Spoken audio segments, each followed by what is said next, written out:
जो राइट तो ये जो चीज़ें हैं, टेक्निक्स हैं, दे आर यूज़फुल कि हम अपना एंगर एक्सप्रेस करना है तो एंगर एक्सप्रेस करने के लिए हम कुछ पिलो के ऊपर अपना एंगर एक्सप्रेस कर रहे हैं या स्पॉन्ज बॉल या इस टाइप की चीज़ें हैं। पर एक चीज़ और भी होती है कि अगर हम हमारी प्रैक्टिस नहीं है, हमने इस चीज़ को समझा नहीं है और हम प्रॉपर हमने इस चीज़ को प्रैक्टिस नहीं किया है तो हम ट्रिगर हो जाएँगे। क्योंकि यही तो प्रॉब्लम है कि हमारा कंट्रोल नहीं है हमारे ऊपर। सो वो थोड़ा-सा समय लगता है कि सर सिर्फ अगर फोर साइड से अपन देखेंगे ना किसी भी सिचुएशन में, या उस सिचुएशन में एंगेज होके नहीं देखेंगे बाहर से, तो बहुत इजीली अक्सर ऐसा नहीं होता है कि कोई जैसे मुझे किसी पर्टिकुलर चीज में प्रॉब्लम है या हुँ, किसी से लड़ाई हो रही है, हुँ, तो वही सिचुएशन आप देखोगे तो आपको बहुत सिंपल लगेगी कि अरे ये तो बहुत ट्रू, इजी है। दैट्स वेरी तो ट्रू। हाँ, जैसे सर मैंने एनएलपी भी किया है, उसमें भी ये टेक्निक है और मैंने खुद क्रिएट भी की थी। तो हुँ, मुझे हुँ, बाद में पता चला कि जो मैंने खुद के एक्सपीरियंस से सीखा है वो ऑलरेडी एक टेक्निक है। हुँ, हुँ, तो वो एक डिसोसिएट होने की टेक्निक होती है जिसमें आप उस सिचुएशन में भला ही हो, लेकिन एज्यूम करो कि आप वो पर्सन नहीं हो। आप एक जैसे एक ग्लोब है, उस ग्लोब के ऊपर से खुद ऑब्जर्व करो कि ये पर्सन जो भी लड़ रहे हैं, ये लोग क्या कुछ सेंसेबल बात पे लड़ रहे हैं, और क्या उसको आप नॉर्मल रिएक्शन से भी बात कर सकते हो। राइट तो इसमें भी ये केयरफुल होना ये ज़रूरी है कि कई बार हो सकता है कि हम ये this can be useful technique अगर हम केयरफुल हैं और क्लियर हैं तो। नहीं तो ये हो सकता है कि हम अवॉइड करने लगेंगे। कि we are avoiding to tackle the issue and इसलिए हम दूसरी-दूसरी कुछ टेक्निक्स अपना रहे हैं।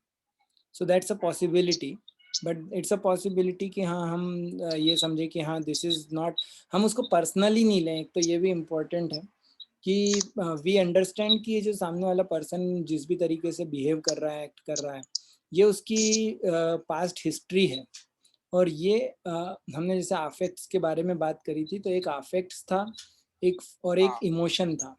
तो इमोशन है that is not the affect और so anyways we'll talk more about that. Let's read a little bit more about so that at least मेरा एक गोल ये है कि हम ये वाली बुक को आज फिनिश कर सकें. So hopefully we can do that. But discussions are important and useful too. So let's see. कोई someone will like to read this. I May I? can. Okay. So so read the three paragraphs, two or three paragraphs. कौन दो लोगों ने बोला था let's see who would like to read first. There will be more chances, so Ananya, go ahead, read. Okay. Dealing with boundary violations means issuing a consequence. Okay, it's all well and good to say that we ought to be assertive in setting boundaries, but being assertive is much easier said than done. It's true we are frequently beset by fears and worries that prevent us from speaking out about how we really feel. We do cartwheels inside our heads, worrying about whether we might cause offense or be perceived in a negative light. But the truth is, so long as you're polite, most people will honor direct requests. That being said, not everybody is so mature. Some people may resist your boundary by questioning it or testing your limits. Occasionally, people might even pretend they didn't hear you and ignore your boundary altogether. These responses are typically a sign that you need to reevaluate your relationship. That might mean simply reiterating your boundaries, but it might also be an indication that the relationship simply isn't working. Okay, thank you. So ये important part है कि इसमें हम जब boundaries create करते हैं तो उन बाउंड्रीज को एनफोर्स करना भी हमारी रिस्पॉन्सिबिलिटी है. क्योंकि नहीं तो जैसे वो भी कल्चर वगैरह पे डिपेंड करता है काफ़ी कुछ. नहीं तो कि जैसे हमारी कोई कॉन्सिक्वेंसेस नहीं है, सामने वाले ने बाउंड्रीज हमने बताया कि ये मेरी बाउंड्री है, उसने उस बाउंड्री को वॉयलेट किया और हमने कुछ भी नहीं किया, तो हम क्या ट्रेन कर रहे हैं दूसरे व्यक्ति को कि it's okay, it's not really a boundary, it's मतलब खाली है, ये सिर्फ जैसे बोलते हैं ना खाली धमकी दे रहा है व्यक्ति, वो कुछ उससे फर्क नहीं पड़ेगा। I can be what I am as it is, I don't have to change, there are no boundaries as such. तो इसलिए इम्पोर्टेंट है कि कॉन्सिक्वेंसेस हमें बनाने चाहिए। जैसे हम देखते हैं ना कि अगर ये ट्रैफिक सिग्नल होता है, तो ट्रैफिक सिग्नल पे रेड लाइट लगी है, अभी लोगों को अगर ये पता है कि चालान बनेगा तो वो रुकेंगे, और अगर जहाँ पे पता है कि पुलिस वाला नहीं दिख रहा है या चालान नहीं बनने वाला है तो फिर भी निकल लेंगे। तो वो बाउंड्री तो बनी है, but there is no consequence to that violation of that boundary. So therefore तो हमने असर्टिव रहे, हमने बाउंड्री सेट कर दी, तो उसके बाद we have to do further things. So it's true we are frequently beset by fears and worries. तो हम हमारे मन में सोचते रहते हैं कि ऐसा होगा तो हम क्या करेंगे या क्या होना चाहिए, ऐसा नहीं करे सामने वाला।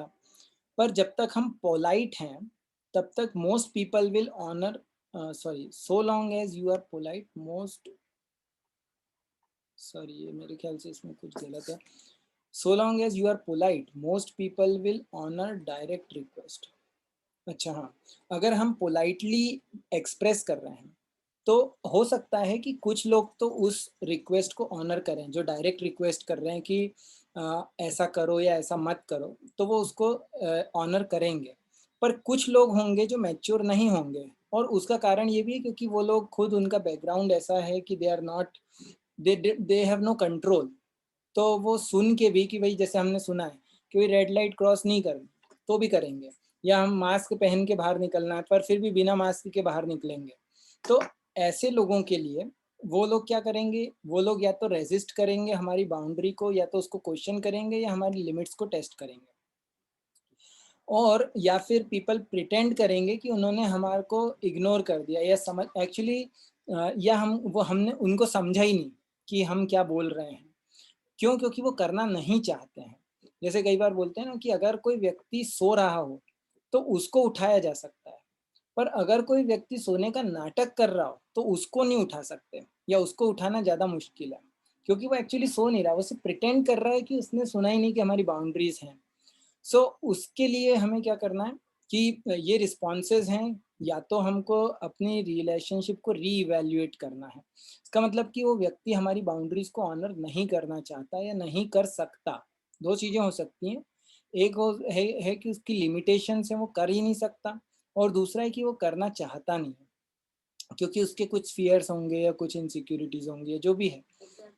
तो एग्जाम्पल एग्जाम्पल सोचना पड़ेगा, अभी सोचता हूँ। पर this might be an also an indication कि relationship is not working. So let's read further. Prabhu फिर उसको एडल्ट की तरह ट्रीट करना चाहिए ना, जो आपने पहले बताया। एडल्ट की तरह ट्रीट करना ही चाहिए, पर क्या मतलब है इस फिर उसके कॉन्टेक्स्ट? साथ मतलब जैसे के साथ, जैसा आप एग्जांपल बता रहे थे, जैसे के साथ तैसा, ऐसा एग्जांपल होगा उनका।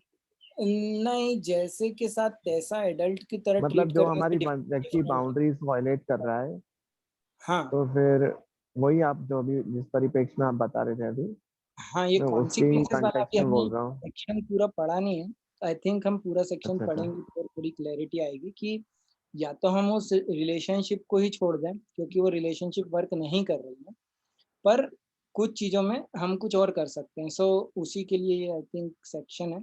सो लेट्स सी, और कौन था जो पढ़ना चाह रहा था? I think she left, Suhana was there, but let's see, someone else would like to read.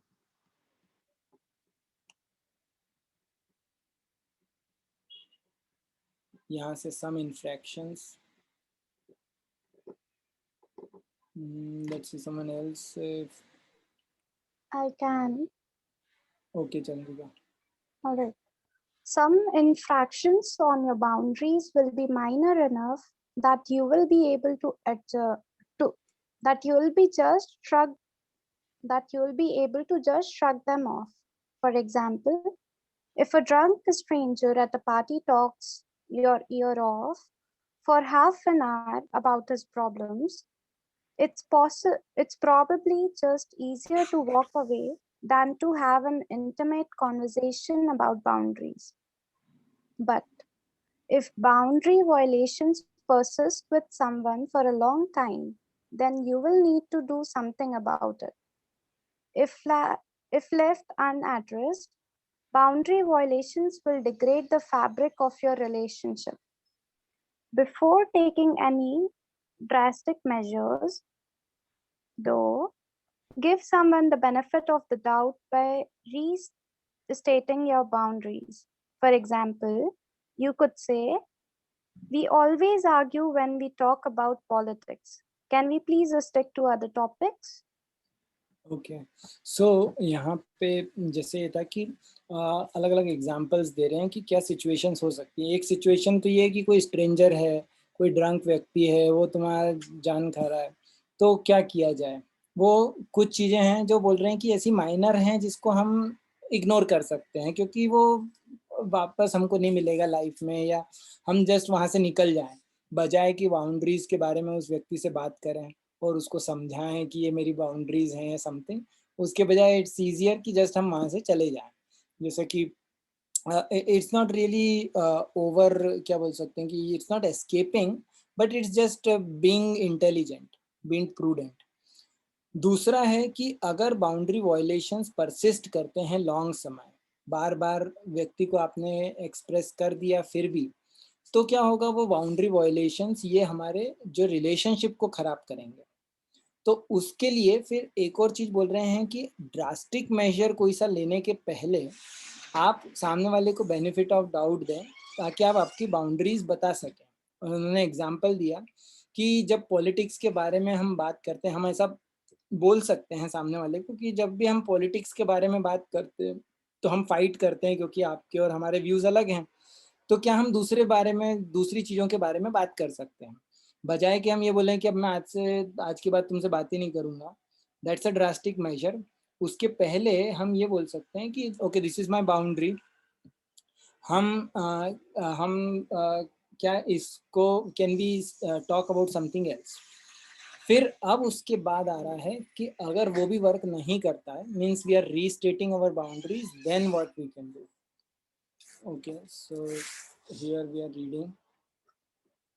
But if someone continues to infringe on your boundaries, you will have to enforce your boundary by issuing a consequence. For example, if your mother has a habit of showing up at your door unannounced, even after you have repeatedly asked her to call ahead, you may need to bar her entry until she gets the point. In some cases, you may decide it's better just to distance yourself from a relationship or end it entirely. How often you give your time to others is your choice. You are not obligated to give your time to people who do not respect you or who drain your energy. That does not necessarily mean you no longer care about this person. It just means you're looking out for your own well-being. In the next blink, we will look at good self-care practices in more detail. Okay. तो यहाँ पे हम पढ़ रहे हैं कि अभी हमने बोला कि भाई बाउंड्रीज हैं, कोई वायलेट कर रहा है। अब हमने क्लियरली एक्सप्रेस कर दिया और फिर उसके बाद भी वायलेट कर रहा है, तो फाइनली हमको कुछ कॉन्सिक्वेंसेस रखनी पड़ेंगी। एग्जाम्पल इन्होंने दिया कि किसी व्यक्ति की मदर है, वो आ जाती हैं घर में बिना बताए, और आपने बार बार मना किया है, फिर भी ऐसा है कि आपने बोला है कि भाई आप बता के आया करो, तो भी वो नहीं ऐसा करती। तो फिर आप अगली बार से उनको एंट्री मत दो, कि जब वो आए तो आप बोल दो कि आप नहीं आ सकते अंदर, तब तक जब तक कि उनको ये चीज समझ में ना आ जाए। तो एक ड्रास्टिक कॉन्सिक्वेंस है। आपने मल्टीपल टाइम्स अपनी बाउंड्रीज, ये थोड़ा डिफरेंट एग्जांपल है नहीं, but this is not rude, this is actually of course ये कल्चर की बात है। हमारे कल्चर में हम थोड़ा ज़्यादा इस चीज़ को बहुत ज़्यादा ड्रास्टिक मान लेंगे, पर इसमें मेन एसेंस ये है कि हमने सामने वाले को एक्सप्रेस किया कई बार कि हाँ, यही क्वेश्चन है कि क्या हम इंडिया में ये कर सकते हैं। पहली बात है कि मोस्टली हम लोग मदर के साथ में रहते हैं, तो वो क्वेश्चन थोड़ा डिफरेंट है।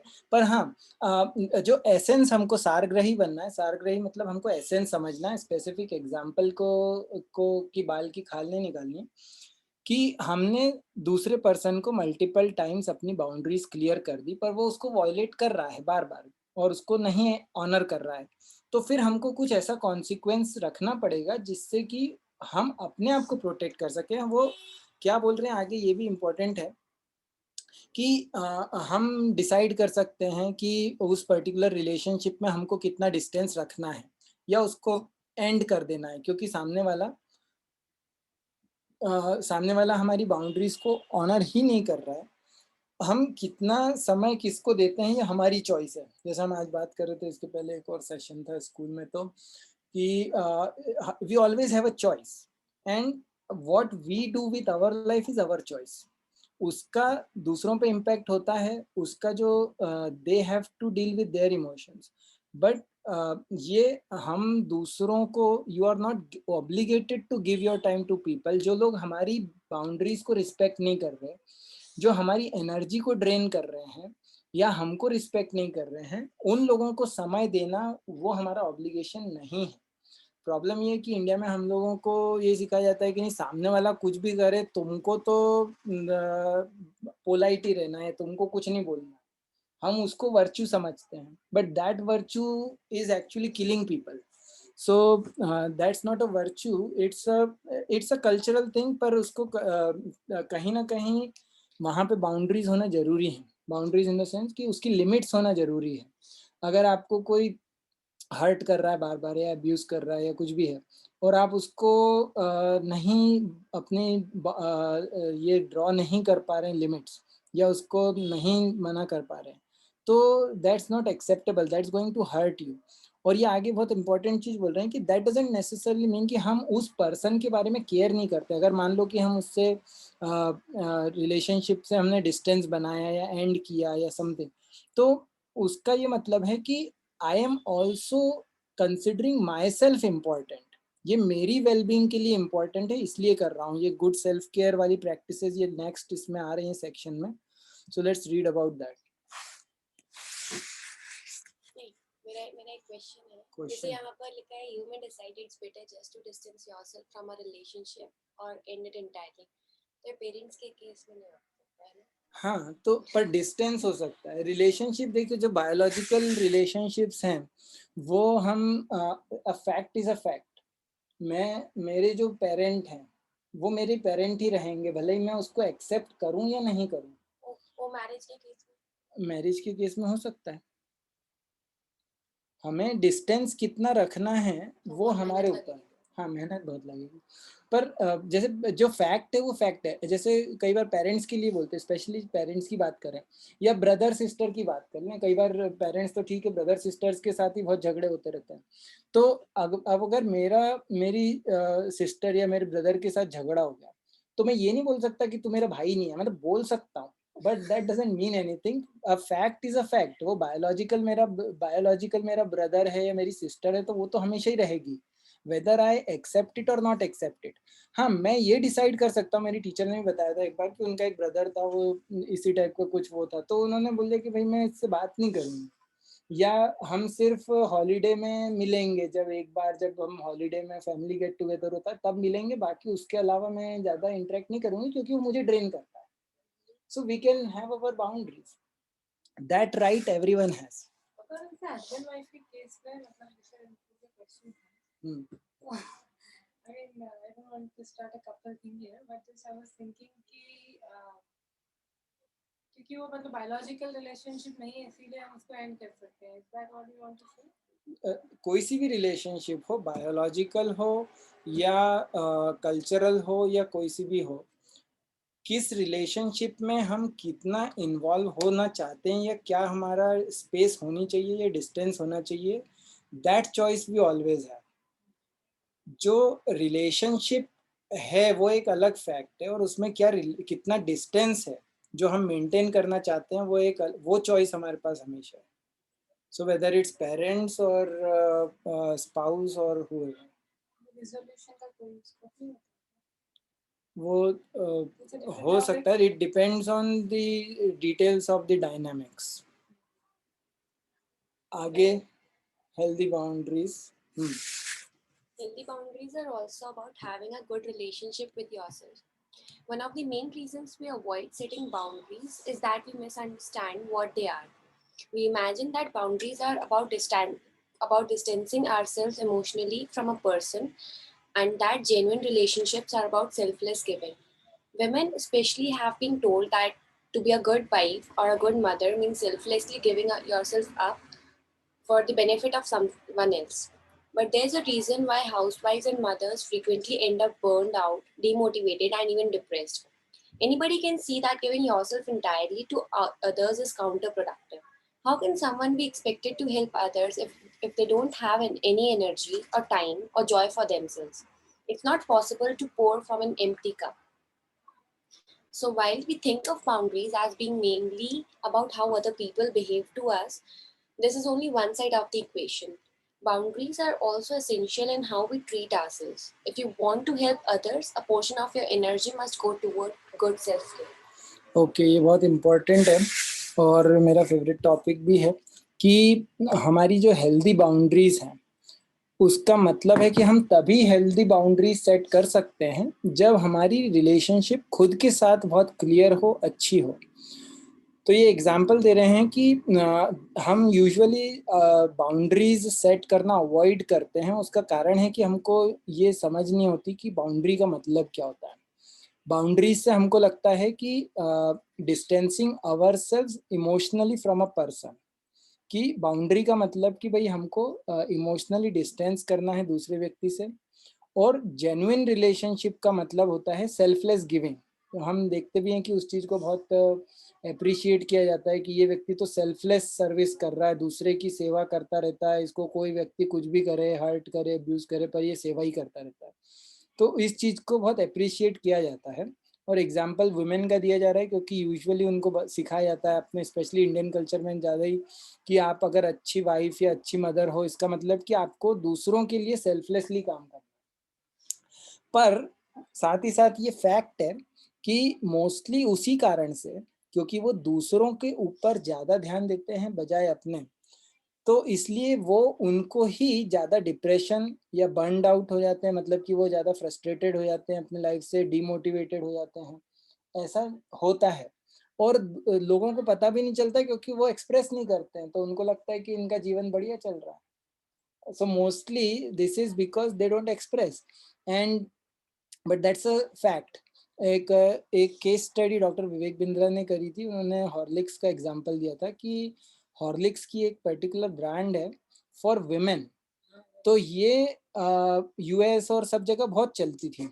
तो उन्होंने उसको इंडिया में इंट्रोड्यूस किया और इंडिया में वो ब्रांड पूरी तरीके से फेल हो गई। तो उनको वो समझ ही नहीं पा रहे थे कि पूरी दुनिया में बहुत अच्छी चल रही है पर इंडिया में क्यों नहीं सक्सेस हो रही है पर्टिकुलर। तो उन्होंने और थोड़ा सा कल्चरल स्टडी करी तो उनको समझ में आया क्योंकि इंडिया में वुमेन मदर वो अपने लिए कुछ नहीं करती, वो बच्चे के लिए वो उसको बोर्नविटा कितना भी पिला देगी पर खुद कभी बोर्नविटा नहीं पिएगी क्योंकि उसको ये लगता है कि भाई मेरा बच्चा खुश रहे, मेरे को जरूरत नहीं है। बट हम देखें अगर रियलिटी क्या है, रियलिटी ये है कि उसको खुद को भी तो जरूरत है अगर उसको दूसरों की केयर करनी है। डॉक्टर गब्बर माते का मुझे बहुत अच्छा लगता है, वो he has a nice video about self care की, स्पेशली जो पेशेंट्स की केयर करने वाले नर्सेज होते हैं, डॉक्टर्स होते हैं या पेरेंट्स होते हैं, उनको खुद के लिए समय देना बहुत जरूरी है। और आगे इन्होंने बहुत अच्छा लिखा भी है कि ये काउंटर प्रोडक्टिव है। क्यों? क्योंकि अगर आपका कप एम्प्टी है, हमने थोड़े टाइम पहले एक वो डाली थी पोस्ट इंस्टाग्राम पे कि you can not pour from an empty cup, कि हमारे पास अगर हमारा कप है उसमें एनर्जी है ही नहीं, हमारे पास टाइम नहीं है, जॉय नहीं है, तो हम दूसरों को क्या देंगे। तो मेरी टीचर हैं क्रिस्टीना कैसेनो, वो इस चीज़ पे काफ़ी एम्फेसाइज करती हैं कि आपको, और वो बच्चे भी यही सीखेंगे। बच्चा क्या सीखेगा, वो मदर को देख के ही सीखेगा कि भैया मेरी अपनी लाइफ की कोई वैल्यू नहीं है, दूसरे के लिए ही सब कुछ करना है, तो वो अपनी लाइफ भी वैसे ही जिएगा। पर जब वो ये देखेगा कि मेरी मदर अपने लिए खुद को सेल्फ समय दे रही है, खुद को इम्पोर्टेंस दे रही है, तो वो बच्चा ज़्यादा हेल्दी होगा इमोशनली, क्योंकि वो सीखेगा कि हाँ मुझे भी अपने आप को केयर करना है। So it's important, we can not pour from an empty cup. और इसीलिए वो आगे बता रहे हैं कि बाउंड्रीज का मतलब हमको लगता है यूजुअली कि दूसरे लोग हमारे से कैसा बिहेव कर रहे हैं वो बाउंड्रीज हैं। पर बाउंड्रीज का मतलब ये है कि हम अपने आप से क्या बिहेव कर रहे हैं या अपने आप को कैसा ट्रीट कर रहे हैं। सो अगर हमें दूसरों के साथ डील करना है, जो कि नेचुरली करना ही पड़ता है, हमारे रिलेशनशिप्स होते हैं, तो हमारी एक बड़ा पोर्शन ऑफ हमारी energy must go towards self care, good self care. So that's a very important thing. So let's जैसे कृष्णा कॉन्शियसनेस में भी कई बार बोलते हैं ना कि you have to serve others, other devotees. ये क्वेश्चन थोड़ा वो है, सबके लिए रेलेवेंट नहीं होगा इन जनरल मतलब स्क्रिप्चर्स में हाँ, भी लिखते हैं, यूजुअली हमने बात करी है कि ये चीज को एक वर्च्यू जैसा ट्रीट किया जाता है कि बहुत अच्छा है कि हम दूसरों की सेवा करें बिना, हाँ, सो इसको कहा जाता है कि पर उसके लिए मैच्योरिटी जरूरी है। फिर वही बात है कि कई लोग ऐसे देखे गए हैं जो इतनी सेवा दूसरों की करते हैं, मान लो कि मैंने 1 साल दूसरों की बहुत सेवा करी और उसके बाद मैं बीमार पड़ गया और उसके बाद मैं सेवा ही नहीं कर पाया, तो फिर क्या फायदा हुआ उस 1 साल की सेवा से। उसके बजाय अगर मैंने अपना भी ध्यान रखा होता, पर वो मैच्योर, एक होता है मैच्योर तरीके से फॉलो करना और एक होता है इमैच्योर तरीके से फॉलो करना। जैसे हम बात करते हैं ना कि एक होती है ब्लाइंड फॉलोइंग, स्क्रिप्चर्स में तो लिखते हैं कि वुमेन को सर्व स्क्रिप्चर्स में, करना है पूरे टाइम, पर वैसा नहीं लिखा। उस वहाँ पे ये भी लिखा है, जो मुझे बहुत अच्छा लगता है, भगवत गीता में श्लोक आता है कि कीर्ति श्रीर वाक्च नारीणाम स्मृति मेधा धृति क्षमा। तो उसमें धृति मतलब डिटर्मिनेशन और ये जो है मतलब distinction, intelligence, women are very intelligent also. तो उनको ये पता होना चाहिए कि भाई मेरे लिए क्या, जैसे हम श्रेयस और प्रेयस बोलते हैं, एक श्रेयस होता है शॉर्ट टर्म, सॉरी श्रेयस होता है लॉन्ग टर्म और प्रेयस होता है शॉर्ट टर्म। मेरे को सर्व करना है, अब अगर मुझे लंबे समय में सर्व करना है तो इट्स इम्पोर्टेंट कि मैं अपना भी ध्यान रखूं। अगर मैं वो नहीं करूंगा तो मैं शॉर्ट टर्म बहुत ज्यादा सेवा कर पाऊंगा पर लॉन्ग टर्म नहीं कर पाऊंगा। तो इसलिए ये service is a good thing. Selfless service doesn't mean कि वी किल आवरसेल्व्स, जैसे वो रावण ने जिसका भी एग्जांपल आता है कि हमको यज्ञ करना है तो हम अपने अगर शरीर को ही बलिदान कर दिया, आहुति दे दी, तो वो इंटेलिजेंस नहीं है। जैसे मैं सोच रही थी कि जैसे हम कई सारे आचार्यस को देखें या कई ऐसी पर्सनालिटीज जिनको हमने देखा है कि दे हैव रियली सर्व, तो वो सर्व कैसे कर पाए, किस स्ट्रेंथ पे उन लोगों ने सर्विस करी है। तो यू विल सी कि उनका जो कनेक्शन था, उन्होंने जो पीछे से जो रिसीव किया है उनके स्पिरिचुअल मास्टर से या फिर दूसरे वैष्णव से या दूसरे को, या यू नो कि डिफरेंट वेज में दे, उन्होंने अपने आप को पहले पूरा भरा है और इसके बाद उस स्ट्रेंथ पे उन्होंने जो है दूसरों को दिया है। तो रिसेप्ट पहले हम रिसीव करते हैं and then we give, otherwise giving is not possible without receiving. ये टॉपिक अगर हम बाद में ले सकें तो I would prefer that. So Dimple, you will like to read? What does it mean? So what does it mean to have healthy boundaries with yourself? On the one hand, good self-boundaries prevent you from engaging in practices that don't serve you. For example, self-boundaries prevent you from spending all your money on stuff you don't need or from wasting your time on frivolous distractions. But self-boundaries aren't just about saying no.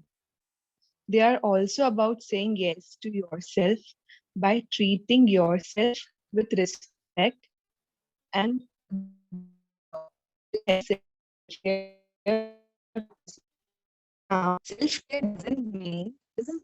self-care doesn't just mean taking a spa day every now and then. Real self-care has very little to do with spending money. Self-care is authenticity. It's about being in tune with your own needs and respecting yourself enough to fulfill them. Okay. So ये जो important topic है about self care, तो boundaries की बात कर रहे हैं कि हेल्दी बाउंड्रीज हमारी खुद की हों, उसका क्या मतलब है। तो गुड सेल्फ बाउंड्रीज मतलब कि ऐसी प्रैक्टिसेस जो हम बोलते हैं ना, अनुकूल्य से संकल्प प्रतिकूल्य से वर्जनम, जो ऐसी चीजों को अवॉइड करना जो हमको ड्रेन करती हैं, जो हमको that don't serve you, so preventing yourself from engaging in such practices. तो जैसे कि एग्जांपल इन्होंने दिया कि अगर हम सेल्फ बाउंड्रीज मतलब सेल्फ केयर की बात कर रहे हैं यहाँ पे, तो हम सारी मनी ऐसी चीजों में नहीं लगाएंगे कि उन चीजों को खरीदने में जिसकी हमको जरूरत नहीं है, या ऐसे समय टाइम वेस्ट करने में उन चीजों में जो डिस्ट्रैक्शंस हो, उसको हम अवॉइड करेंगे। That is also self boundary, या that is means not doing those things that hurt you, या अदर वेज में बोल सकते हैं। फिर ये बोल रहे हैं कि सिर्फ ऐसा नहीं कि चीजों को नहीं करना, नो ही बाउंड्रीज मतलब नो, यस मतलब कि treating yourself with respect and adopting healthy self care practices. तो हमको अपनी बाउंड्रीज ड्रॉ करना है या खुद की केयर करना है, सेल्फ की बाउंड्रीज को ड्रॉ करना है, इसका मतलब कि हमको खुद को रिस्पेक्ट के साथ ट्रीट करना है या सेल्फ केयर प्रैक्टिसेस को अडॉप्ट करना है। उसको एक्सप्लेन कर रहे हैं आगे कि जैसे सिर्फ ये मतलब नहीं है कि मैंने अपने आप के लिए कुछ स्पा डे रखा कि खुद जाके कुछ मसाज ली या ये सब, सिर्फ पैसा खर्च करने से रिलेटेड नहीं है, पर ट्रू उसका एसेंस है कि ऑथेंटिसिटी। तो ये वर्ड अभी काफी चल रहा है मेरे जो भी रीडिंग और हियरिंग में, ऑथेंटिसिटी, कि we have to be authentic means कि we have to be in tune with our own needs and respecting yourself enough to fulfil them. ये बहुत की स्टेटमेंट है। I think I should just highlight this कि ये बहुत important है, being authentic with our own self and being true. पहले तो हम अपनी नीड्स को समझें और फिर उसके लिए कुछ अपने आप को इतना रिस्पेक्ट करें कि हम उसको फुलफिल करने के लिए एक्शन भी लें, सिर्फ उसको समझें ही नहीं। सो ये दोनों चीजें इम्पोर्टेंट है। Okay, further Amar, you will like to read? Yeah, sure. An example, sir. Yes. An example of self-care is saying no to a request when you know you don't have the time to do it. When you say no to the things that you can't or don't want to do, you will have more energy and more enthusiasm for the things you say yes to. Other self-care practice include finding the time to do things that you enjoy, improving yourself through learning and self-development, and spending time with people who make you feel good. So, in the end, don't think of self boundaries as being purely restrictive.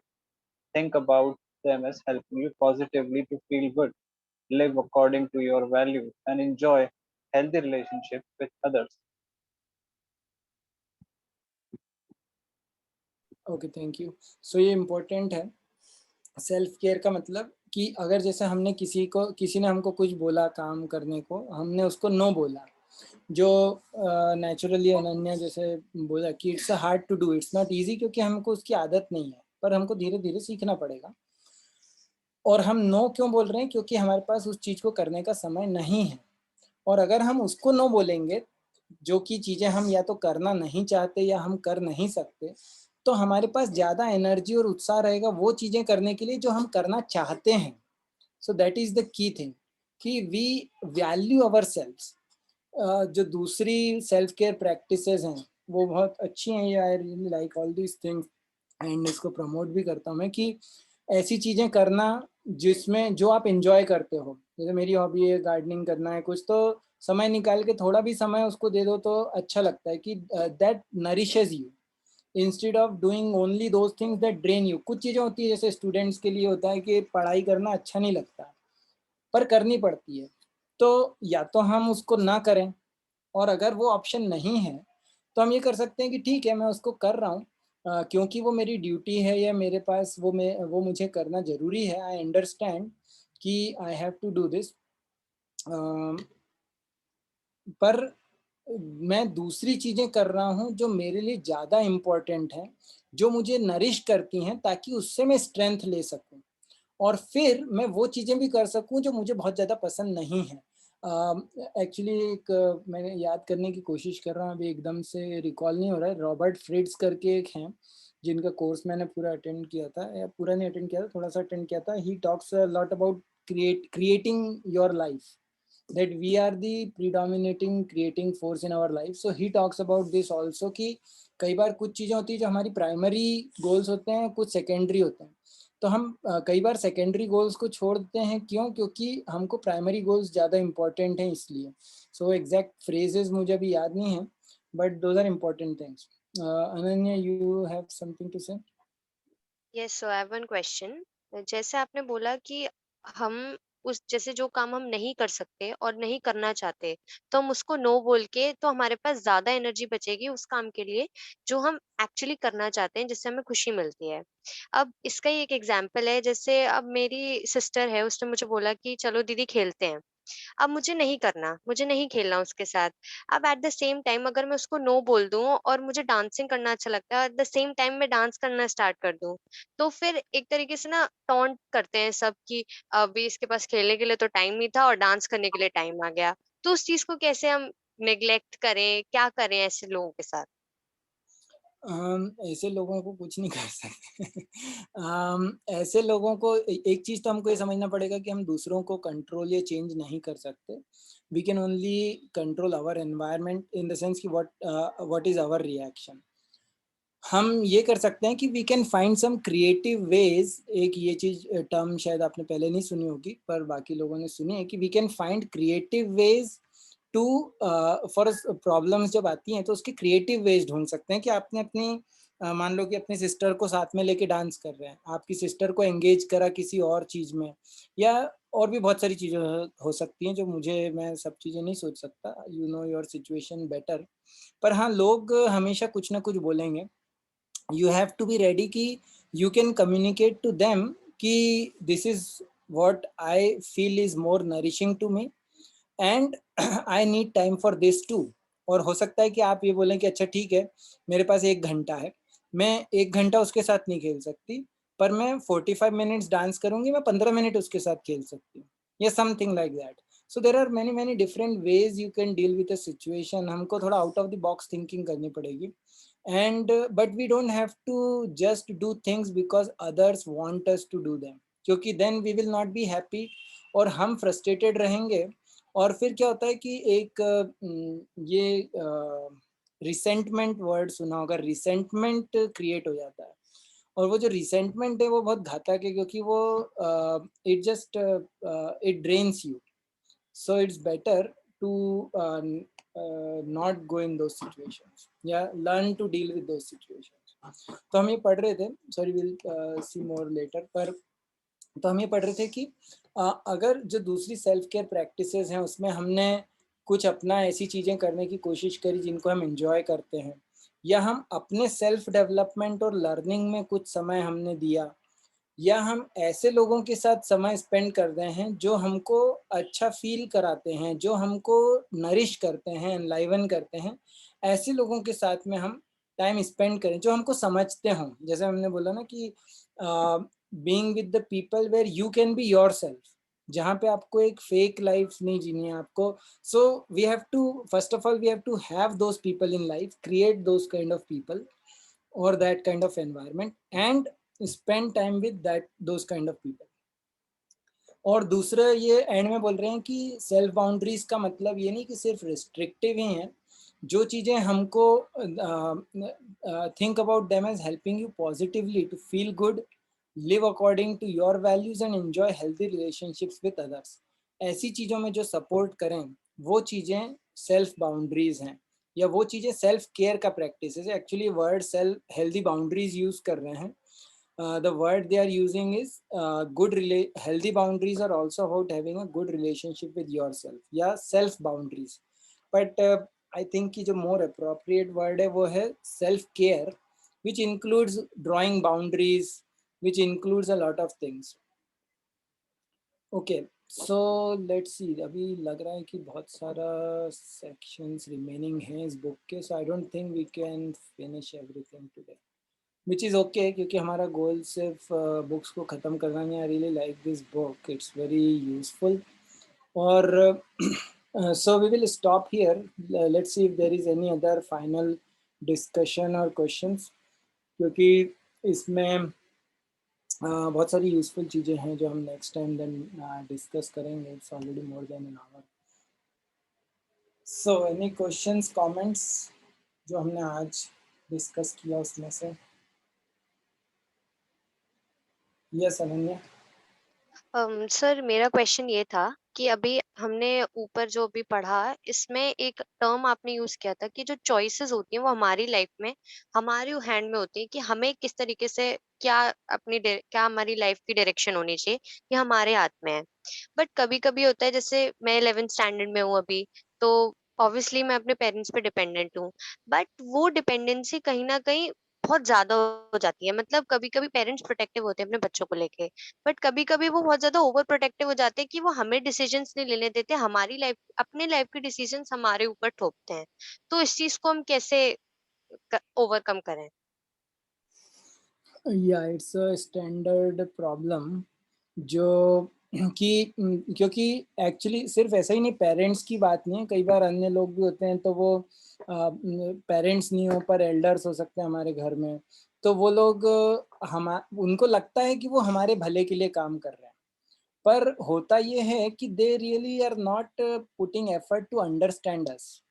वो लोग सोच रहे हैं कि हमारे हिसाब से ये सही है, पर अगर हम उसको प्रॉपरली समझें तो वो क्या बोल रहे हैं कि हमारे हिसाब से ये सही है, हमारे हिसाब से तुम्हें ये करना चाहिए, क्योंकि हमारा एक्सपीरियंस ये बोलता है। ऑफ कोर्स वो बड़े हैं तो उनको लाइफ में एक्सपीरियंसेस ज़्यादा हैं, पर हमको ये भी समझना पड़ेगा कि क्या उन्होंने ये एफर्ट डाला है कि वो हमको वाकई में समझते हैं। अगर वो हमें वाकई में समझते हैं तब तो हम थोड़ा कंप्लाई कर सकते हैं कि yes they understand us better than us, और इसलिए वो हमारे लिए बेहतर डिसीजन बनाएंगे। पर कई बार होता ये है कि पेरेंट्स दे आर उनके खुद के जो चैलेंजेस होते हैं या इमोशनल इश्यूज होते हैं, ट्रॉमा होता है या पुरानी कुछ चीज़ें होती हैं, या जो कई बार बोलते हैं विक्टिम बिकम्स परपेट्रेटर, कि जो उनके साथ गलत हुआ तो वो अननोइंगली वो चीज़ें अपने दूसरों के साथ करते हैं। सो इन सब चीज़ों के कारण actually what they are doing is they are only taking care of their own issues, पर हमारे ऊपर थोपते हैं, जैसे आपने बोला। क्यों? क्योंकि उनको उस चीज़ की इतनी मैच्योरिटी नहीं है या अंडरस्टैंडिंग नहीं है। अगर हमें ऐसा समझ में आ रहा है कि ऐसा सिचुएशन है, तो फाइनली वही है कि हमको जैसे अगर करियर चॉइस है, अब हमको पता है कि हमने स्कूल के उसमें भी सेशन में भी बात की थी कि इवेंचुअली जॉब अगर करनी है, किस फील्ड में करनी है, तो वो 8 घंटे किसको देने हैं? पेरेंट्स को देने हैं या मुझे देने हैं? अगर वो मुझे देना है तो ये चीज़ हम उनके साथ कम्युनिकेट कर सकते हैं, रिस्पेक्टफुली बैठ के हम बात कर सकते हैं कि अगर कि देखिए आप ये चाहते हैं कि मैं ये करूँ, पर मुझे ये लगता है कि मुझे कि I will feel better doing this, so can I do this? And अगर हम रिस्पेक्टफुली परमिशन मांग सकते हैं, और मान लीजिए कि ऐसी सिचुएशन है कि वो अड़ जाते हैं कि नहीं ये तो नहीं है, हमको मतलब प्रॉपरली कम्युनिकेट करना आना चाहिए। We have to be grounded and mature also. अगर हम रिस्पेक्टफुली कम्युनिकेट कर रहे हैं और फिर भी वो नहीं सुन रहे हैं, तो फिर हम जैसे कॉन्सिक्वेंसेज या उसकी बात कर रहे हैं, तो हम उसके बारे में सोच सकते हैं कि देन वी कैन से कि okay this is my decision. Because अगर हमको ये क्लैरिटी है कि वो जिस तरीके से हमको लेके जाना चाहते हैं वो हमको हर्ट करेगा, वो हमको हेल्प नहीं करेगा, और अगर हमको ये समझ में आ रहा है कि yes what I want to do they are not able to understand, तो हमको किसी न किसी तरीके से वो कम्युनिकेट करना पड़ेगा।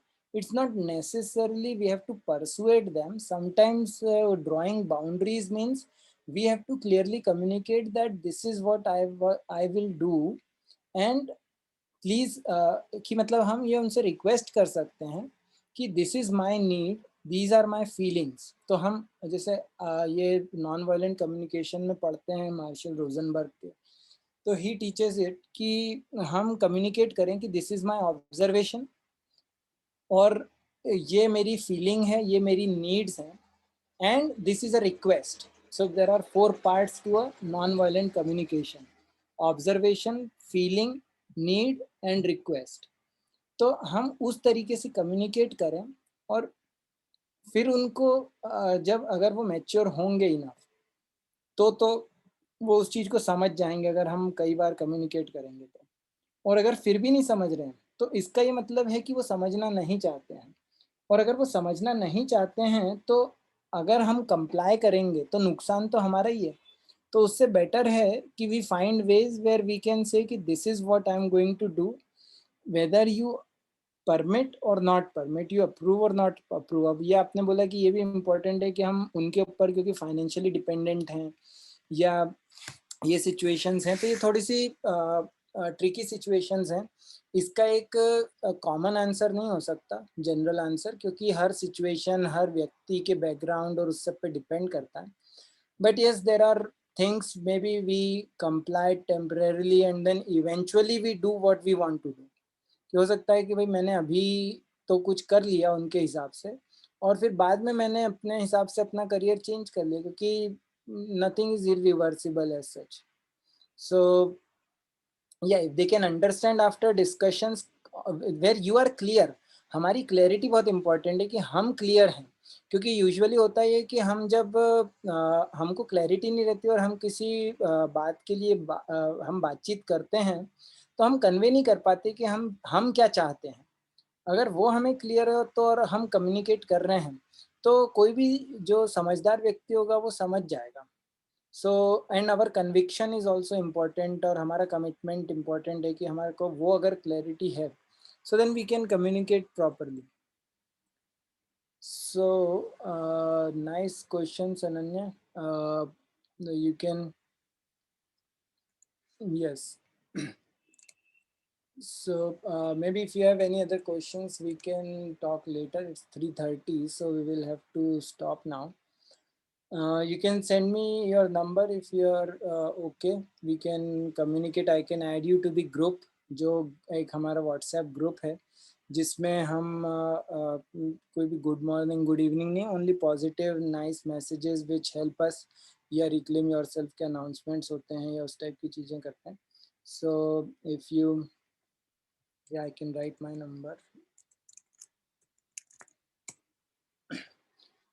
So I've sent my number and you can contact on that. Okay, thank you everyone. किसी और का कोई लास्ट क्लोजिंग क्वेश्चन या कमेंट है?